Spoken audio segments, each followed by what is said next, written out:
Welcome back. We're unpacking the recent provincial Saskatchewan election results, and joining me to do just that is the Honourable Gerry Ritz. Gerry, when we're going to start unpacking some of the policies and the announcements we heard during the election cycle. Healthcare, as usual, probably with any election, features quite heavily and prominently in the election. Walk us through some of the concerns this new government will have to tackle. Well, the biggest thing is going to be rural healthcare. We're seeing less and less doctors billeted out into these rural areas. I'm the reeve of our municipality up here, and we're a major part of a local hospital in Turtleford. And it takes three doctors to really run it properly. So you've got emergency services and so on. It's a big area that we serve. And there are satellites then throughout some of the smaller communities outside of Turtleford.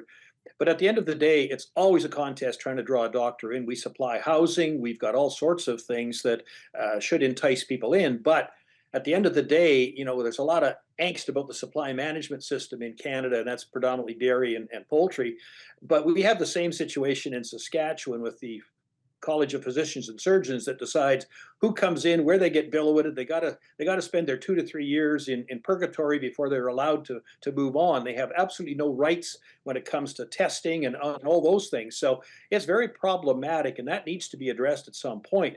We're spending billions of dollars on healthcare and getting less service. Well, I've seen also that I believe it was Scott Moe announced that he was going to be building at least one new hospital, or that they're going to explore building new health centers, crisis health centers in the rural communities. Well, that's it's a nice promise. I'd be shocked to see it.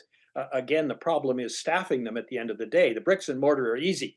All you need to do is assign the money and away you go. But at the end of the day, it comes down to the staffing of that. There are a lot of different things kicked around about incentives for students within Saskatchewan to stay within Saskatchewan. Some of those things could work, but it's going to take years to put that together. And again, like everywhere, we have an aging population. Yeah, absolutely. Crime also featured heavily in this election cycle. Walk us through that. I saw the incumbent government was pledging more police officers, more marshals. Can you explain all of this? Well, they've had this idea of a complete new provincial marshal's service, similar to what Alberta did. The RCMP aren't attracting enough new recruits, and they're running short. We have a huge depot, well, considered for rural areas huge. Great staff sergeant. He's just done yeoman's work trying to keep this thing afloat, but he's always short staffed. And that means there's less coverage out there in the rural areas. We're seeing rural crime, we're seeing rural gangs, predominantly from First Nation to First Nation. And that's not racist, that's a fact. And so we've developed our own community safety officer system within my RM. We have now joined a regional group, and we'll have 4.5 members serving an area, probably a 100-kilometer radius, that would just be more eyes and ears out there. They work well with the RCMP. We have agreements signed with them. Now, the province is still talking about this Marshals service, but they promised both North Battleford and PA to have the anchor for it, and I'm not sure how you can double down like that and get away with it. There are some people that saying, no, we need more money spent on RCMP because they have the training, they have the wherewithal. Mhm. There are RMs beside us that have a dedicated RCMP officer, but they still don't control the time and place that person is active. So there's a major concern in the rural area, especially when it comes to crime. Absolutely. Absolutely. So marshals would have sort of a similar role, but not as much in their arsenal in terms of what they can enforce and not enforce, like an RCMP officer.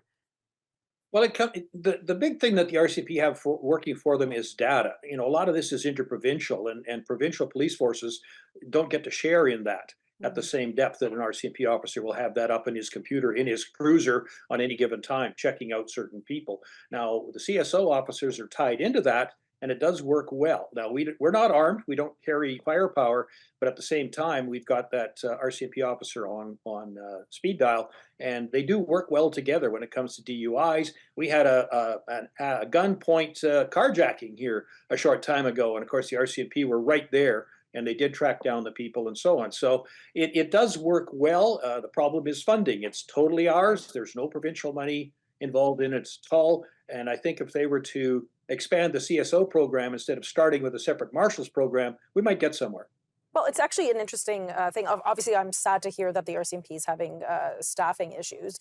But I love grassroots initiatives, and what community knows Mhm. its needs best than the local community? So to see, a made in town solution emerge to help protect the community, it sounds like a great expanded neighborhood watch kind of program. Well, the CSOs also are our bylaw officers, so they're able to go out and slap things on, noise or nuisance and things like this that the RCMP just can't be bothered with. The biggest problem we have in our RM, we Okay, have I'm going two to pause you lakes, for a and second because I want to sure. expand that. We'll be right back in a moment.